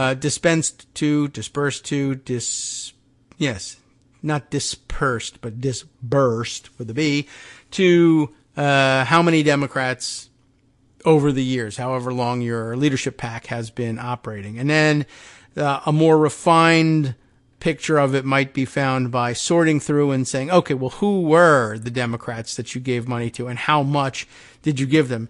And then, to look through personally and say, well, okay, you gave to these 5 Democrats, but they lost, or they have since retired, or whatever. And that is, of course, of no use to you with the current makeup of the caucus. So if you've been giving to a bunch of old timers and they have left along the way, then you can't count on their vote when it comes to determining the leadership of the committee. And it's not just members of the committee who vote on who should our leader be. It's the entire Democratic caucus voting on nominations for the chairmanships and ratifying them at the caucus level. So at any rate, you would then look at, well, how many people have they given money to, and how many of them are still around to vote? And if, as is often the case, several candidates have given money to the same fellow member of the Democratic caucus, you might look at, well, who gave the most? It's not, most people won't tell you that they make their decisions that way necessarily, but instead they make their decisions about who to vote for with much more inchoate gut feeling. But a lot of that will be driven by they don't go and check which one gave me more money, but you generally have some idea. Well, who's been more supportive to me personally, and who have I been friendlier with, and who am I closest to? Who do I work with best in all of this? But more to the point, the decisions are rarely made on an ideological basis. On an ideological basis, you might well see Raskin succeed, right? He's been so outspoken, he's been so out front, and so good at confronting Trumpism wherever he has had the opportunity that you might want to elevate him. So who's running? Besides Raskin and Connolly, I took a look and put aside some links to their pages, their open secrets pages for their leadership packs, and we can examine some of this stuff. Now, by the numbers, strictly by the quick and dirty numbers of who gave money, not to whom, but to how many, or how much money, actually, period. How much money have they given during the existence of their leadership packs? Connolly should win this running away. He's given about twice the amount of money away that the next nearest competitor, who is Raskin, had given. And who is the third contender? I'll see if I can open up their packs along the way. Yeah, and does it tell me? Now I can't even remember who. Yes, it's Stephen Lynch of Massachusetts, the third contestant. Interesting. Sup fam, it's your boy Darwin, aka Darwin_Darko, aka the most reasonable man in America, aka KITM's senior black correspondent. You might remember me from such recordings as Spacemen vs. Space Cadets and We Need to Talk About Joe Biden. Today, I want to bring you good news about that thing you've been struggling with. Do you suffer from giving too much of a damn? Do you turn on the series of tubes and find yourself outraged at the particular way some news organization strung some sentences together only to realize, nope, this is not some fictional hellscape? Well, guess what? You no longer have to accept the life of giving too much of a damn. You can do something about it, because even you, yes you, can be a show contributor. Now I know what you're thinking. Hey, Mr. Most Reasonable Man in America, I'm not some professional podcast talking guy. Don't worry about it. Do you have a smartphone or some other electronic recording device? Well, that's all you need. You too can have a segment where you can read us an important article and give us your take. Read one of your own original essays, or even just give us your commentary on something you'd like to share that's important to you. Fair warning though, side effects may include general punditry, having opinions and hot takes, getting stuff off your chest, and hearing your own voice. If your recording lasts longer than 5 to 7 minutes, please consult kagrox@gmail.com. That's KAGROX@gmail.com. All right, welcome back now to the Kagro in the Morning Show here on Netroots Radio. So where were we? Yes, I was telling you all about the state of the race for chair of the House Committee on Oversight and Government Reform. Carolyn Maloney having been primaried out in the member-on-member primary in New York, and Eleanor Holmes Norton, the next highest-ranking Democrat on the committee, may be making the election to run for chair of the Transportation Committee, where she is likewise the second-ranking Democrat currently, behind Peter DeFazio, who I don't remember clearly offhand, but I do now think, oh, well, I guess he must be retiring, and we may already have known that, and I'm sure the announcement was made a long time ago. But, and it rings a bell, but who knows? But yes, Congressman Peter DeFazio announced when, let's go take a look, when that he would not seek re-election. Did they date their thing? I don't know. Well, at any rate, it's an announcement from a while ago on their website, undated at the time, but, there we are. Announced on December 1st, 2021. So it's been some time. So with that in mind, Eleanor Holmes Norton is the top-ranking member of the Transportation Committee who's looking to return, and by all indications, she would easily be able to do that. And I think she'll have a greater impact on what goes on in D.C. and do a lot better for a lot more people at transportation, is our guess at what the situation is. But at any rate, back at oversight, and it's not entirely clear that they've listed everybody here in terms of their seniority, but it appears they usually do things that way. Seniority on the Oversight Committee seems a little cockeyed, and it's I guess it must be because it's service on the Oversight Committee as opposed to overall seniority for service in Congress. So there's some people that I think are as being sort of out of order here. But if it doesn't go to Norton because she's interested in the Transportation Committee, I mentioned that the third contestant was Stephen Lynch of Massachusetts. And the thing about him is, well, for one thing, as I said, the quick numbers on how much money have the leadership packs of the three contenders, Lynch, Raskin, and Connolly, given away over the lifespan of their leadership packs. And that's what leadership packs are for. I think I've been clear about that over the years, too. That's literally why they're called leadership packs. These aren't people in leadership yet necessarily, but people who aspire to it. And once you were in it, then of course you keep it because you aspire to higher positions in leadership. But these are PACs that are designed to collect essentially excess campaign funds that people can't give you because of contribution limits. But you can collect them from all over the place, and you use them for the purpose of, generally speaking, contributing to the campaigns of other colleagues or aspiring colleagues in the hopes of A, boosting their reelection chances, and B, that they might one day repay you the favor of helping them in their reelection by voting for you in a leadership contest. It's pretty straightforward. And as dirty and weird as it seems, because it's this quid pro quo and involves money, it's like Las Vegas, service in a Las Vegas hotel to me. I like the openness of it.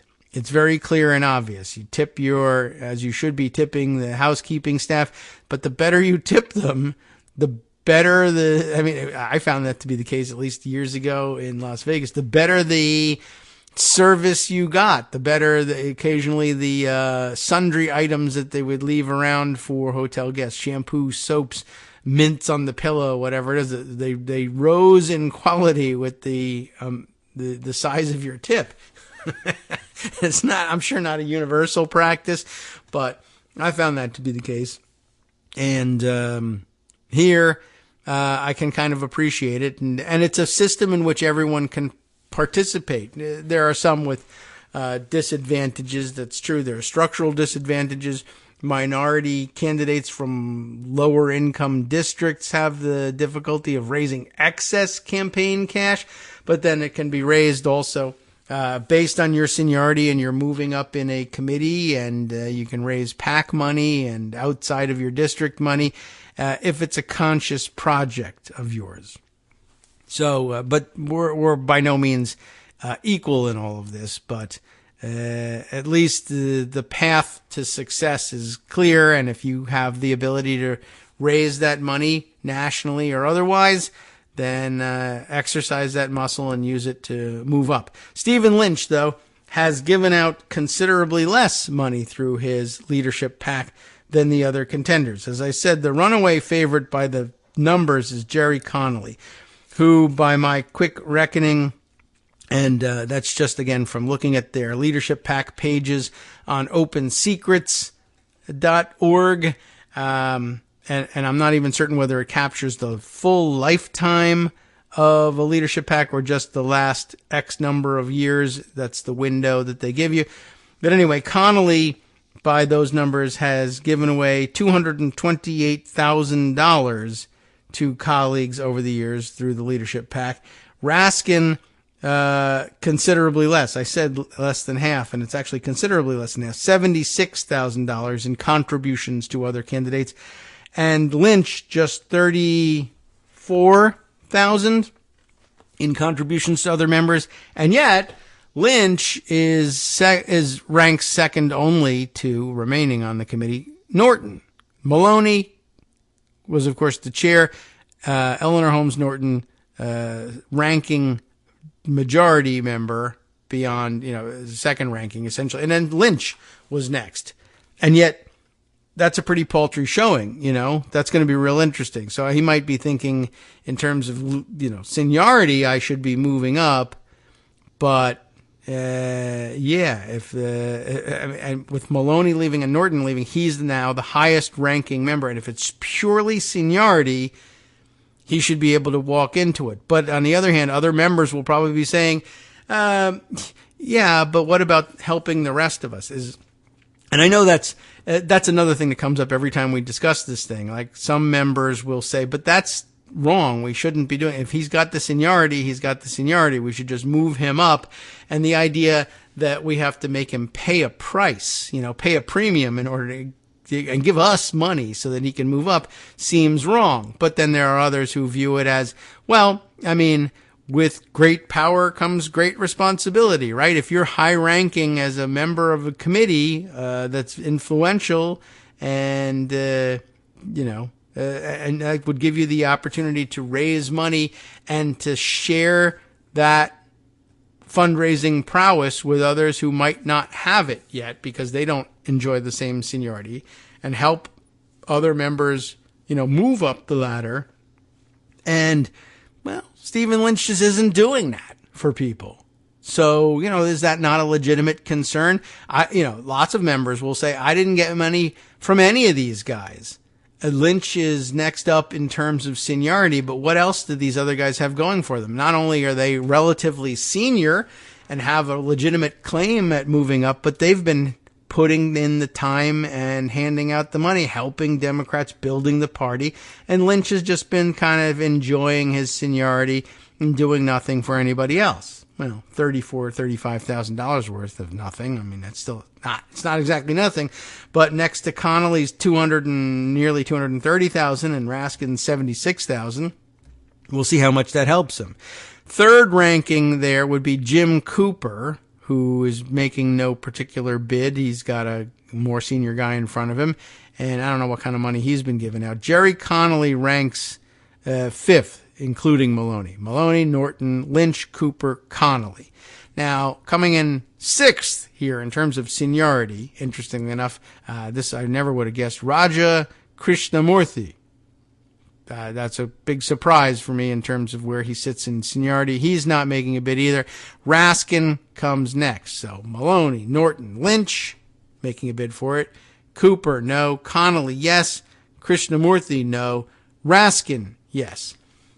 But yeah, the odds for Raskin to vault past two more senior members who are making bids for the chairmanship, one of whom has vastly outraised and outspent him through PAC leadership contributions, seems unlikely. But I wouldn't be surprised if it came out more or less in terms, in order of the numbers, unless Lynch drops out, which I just don't think he's the kind of guy to do that. But if the numbers dictate, it'll be Connolly, Raskin, Lynch, and we'll see.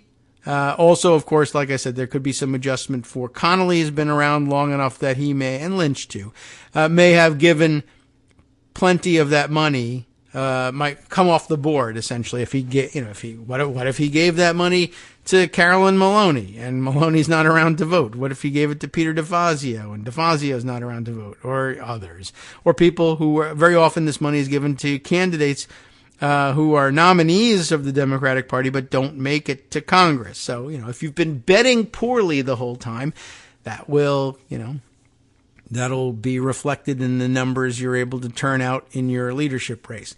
Plus, of course, there's always the curveball of ideology. But my point in this exercise has always been that these decisions are rarely provably made on the basis of ideology. And it's not necessarily the case that there wouldn't be other people who said, I got $100,000 out of this guy over the years running for my re-election, and that's fantastic, but I totally believe in the ideology of the other guy, and I'm going to vote that way. That does happen. But, the money also, it's not entirely clear that that's the basis of the decision either, but very often those things run along the same veins. You get contributions from people with whom you are more in line ideologically very often. Very often not the case, but very often it is. So it's not entirely clear that it's all dollars and cents. It may be a number of things. Anyway, by the way, the lower ranks of the committee, and they're moving up because there are a lot of people who have moved to the committee since then.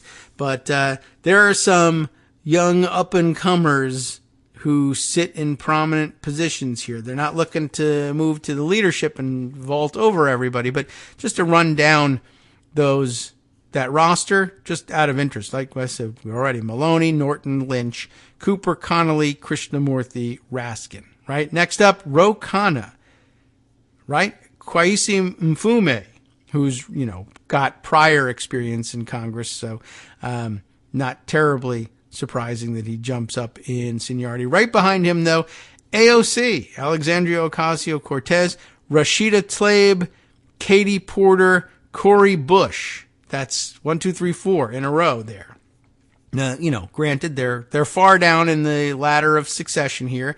We're talking about 4, 8, 8 remain. Well, Norton is leaving. So 1, 2, 3, 4, 5, 6, 7. Yeah. And then number 8 in rank there would be AOC, followed by Rashida Tlaib, Katie Porter, and Cori Bush.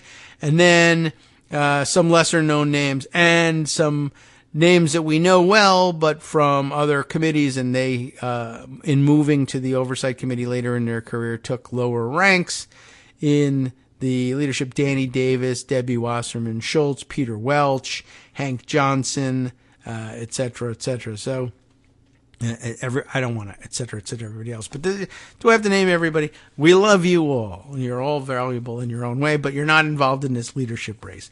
Anyway, I just thought that was interesting. We'll keep an eye on that and see which direction it goes. I think you can, I don't know what Lynch would do with the leadership of this, but I assume he's come up, he's come up in watching Carolyn Maloney run the place, and she's done a pretty good job of it in the last couple of years and has been pretty aggressive. Connolly is, he's not an attack dog in the same way some people might describe Raskin as being an attack dog, although I think the best kind of attack dog. But he is a sharp partisan and has, I think, responded admirably to Trumpism as well. So I'm not terribly concerned that the committee loses its edge in any way. Okay, that was some inside baseball, but it's been a while since we played.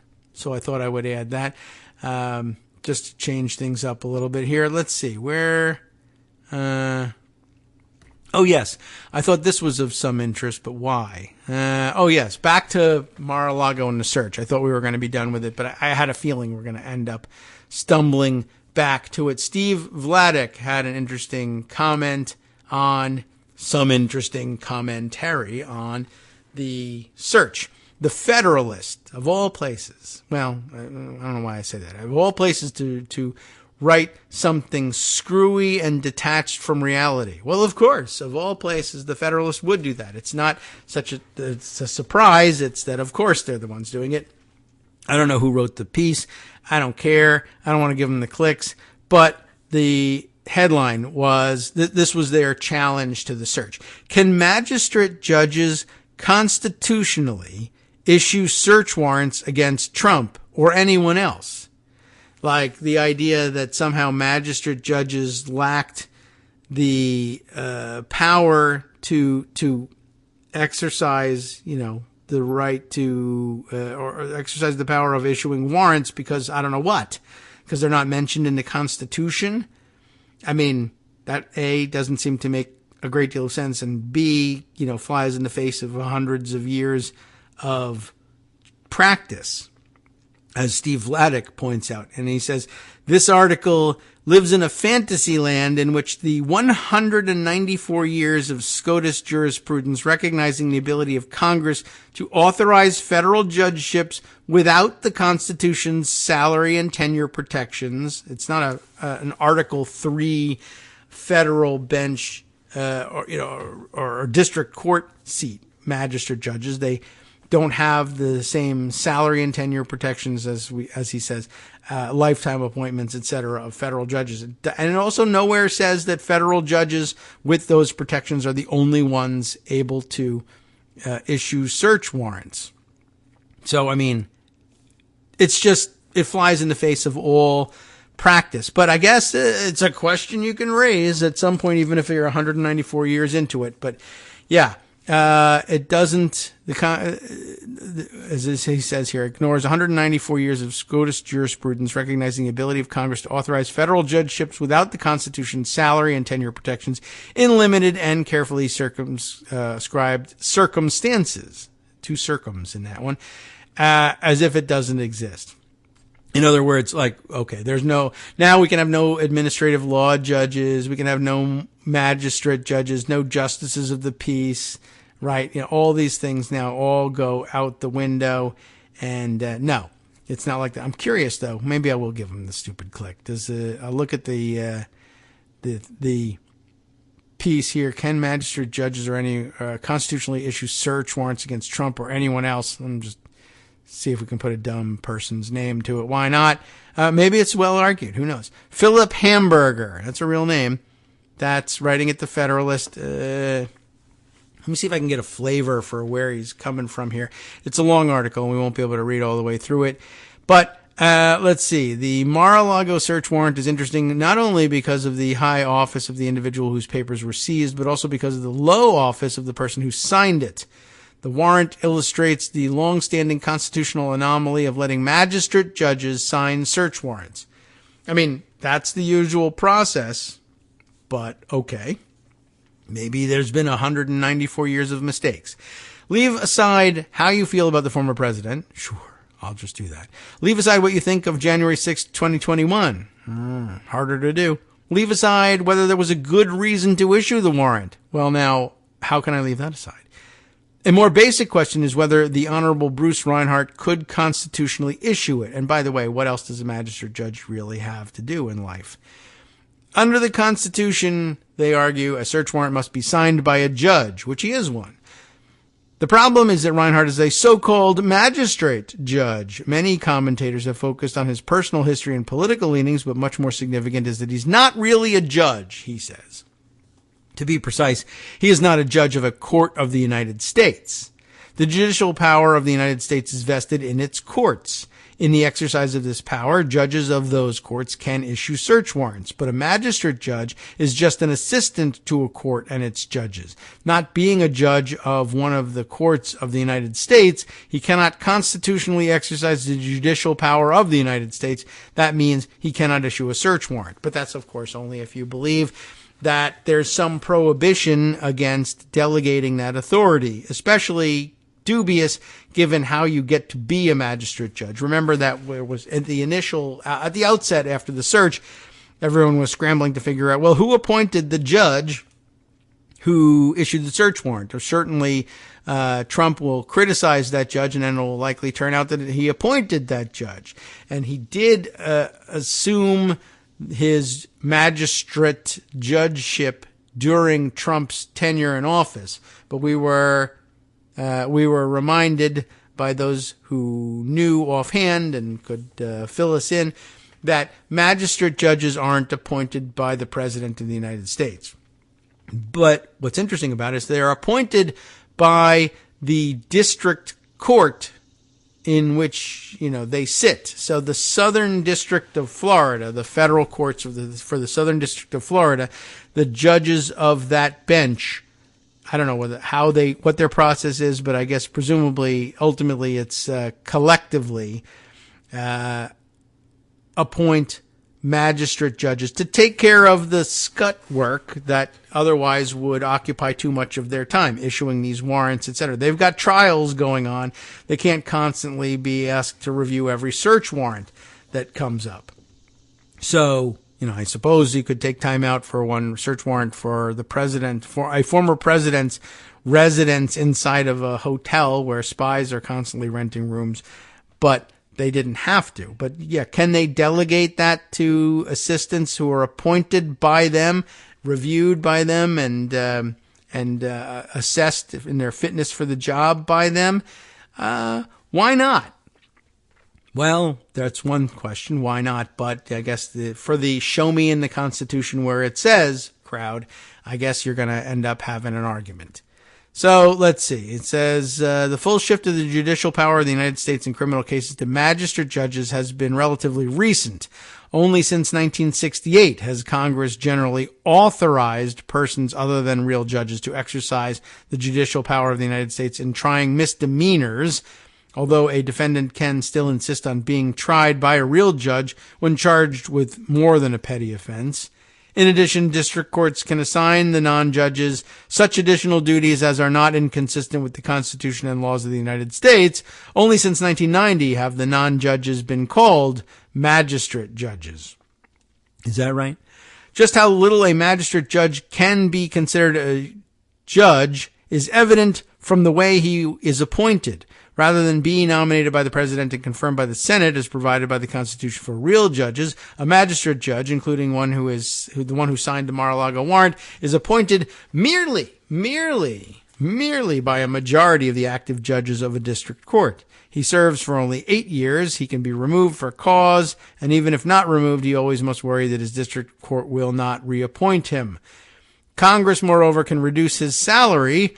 He therefore is not a judge of the court, but merely one of its servants. Like a law clerk or another assistant, he can help a judge understand the issues underlying the decision to issue a search warrant, but he should not issue it, according to this guy. All right. Well, I see where it's coming from, but, the court, I guess, is the final courts. The federal courts would be the final arbiters of whether or not they can delegate these powers, and they have decided to delegate these powers. Now, they might end up thinking later on that it was a mistake to do so, but then it would only affect warrants going forward. I don't think that they would undo warrants previously issued under their own authority. To me, the argument of how they get nominated actually strengthens their claim on the ability to issue the warrants and not weaken it. But I guess we'll just see that differently. I just wanted to make you aware of the fact that that was another of the Republican dodges being discussed out there and making some headway in all of this. Let's see. I guess really the next bit of information. Oh, I want to acknowledge, as I alluded to earlier, about Mar-a-Lago, Pervalago being full of spies all the time. And we heard all about, during the Trump presidency, Chinese nationals of all sorts suspected of espionage or having strange origin stories were found several times, inside the grounds wandering Mar-a-Lago. That's the issue here is that the papers were unsecured and any number of people who really shouldn't have been were wandering around and could have, become privy to information that they shouldn't have been, either from the documents or just from talking to the president. And then, of course, the weirdness of the president living in a pay-to-play private club, where if you put up $200,000, pretty much anybody gets to mingle with the president and maybe sneak into one room or another where there could be classified documents or a knock list. And it's an issue. And over the weekend, there was the story of two weird spy stories that emerged over the weekend, only one of which was actually to do with Mar-a-Lago. But the Mar-a-Lago one was interesting and weird and disturbing all by itself. Inventing Anna is the name of the article here. Inventing Anna, the tale of... Come on, bring it up. All right, it'll pop up to prevent me from looking at the thing. I'll read it from the Pocket View. Inventing Anna, the tale of a fake heiress, Mar-a-Lago, and an FBI investigation for the, is it the Pittsburgh Post-Gazette reporting this? This is sort of outside of their normal beat. And it's illustrated with a picture of this invented Anna person golfing with Trump and, you'll never guess, Lindsey Graham. I wonder if he was in the news for anything else today. And it is not Anna de Rothschild is who she said she was. I'm a totally rich person. Oh yeah? What's your name? I'm think of like a family that's famously rich. De Rothschild. Anna de Rothschild is my name, but my real name is Ina Yashko. Oh boy. I can't even tell you. Yashchishin, I guess, maybe. My best guess. And, you might have guessed an Eastern European type person. And golly, if she didn't have all sorts of strange connections to and origins inside Russia and Eastern Europe. And I think she may have been like Ukrainian born, but Russian in heritage. And apparently just made up this entire persona and walked into Mar-a-Lago and was able to mingle for years. So there's a bigger, deeper story there, and we might even actually spend some time reading it on the air, but that was of some interest, and that's the kind of person who was hanging around, mingling in Mar-a-Lago. Oh, one of the unspoken parts, unread aloud anyway, parts of the New York Times article that I mentioned earlier. I think it was the Times that laid out a timeline of activity that was particularly concerning, which was, of course, that at some point during Trump's presidency, he made a overt request of the intelligence community for a list of America's top, intelligence assets, spies and contacts overseas. And for what purpose, I don't even know whether they bothered to describe, but just concerning all by itself. And I guess as president, you got to give that thing to him. And he had it. And at some point, he leaves the White House eventually with piles of paperwork that have the names of top intelligence assets in them as well, and keeps them unsecured. And somewhere in between, the intelligence community in the United States is forced to issue a, service-wide bulletin, classified bulletin of sorts, saying, hey, I want to keep your eye out, everybody tread lightly, because we're losing an inordinate number of our assets and spies around the world for some strange reason. Not really clear exactly why that is. But now looking back, we notice that, hey, the president has taken with him on an unauthorized to do this, taken with him the names of our spies and has kept it in an unsecure location this whole time, and now everybody's dying, and gee whiz, we don't know why. There was another spy story that came in from overseas, not related to Mar-a-Lago, but just raising, again, the strange, weird possibilities and how often you can be approached by somebody with ulterior motives and never know it, even if you're Trump. And, gosh. Anyway, that was a really interesting. This one was someone infiltrating NATO circles in Italy.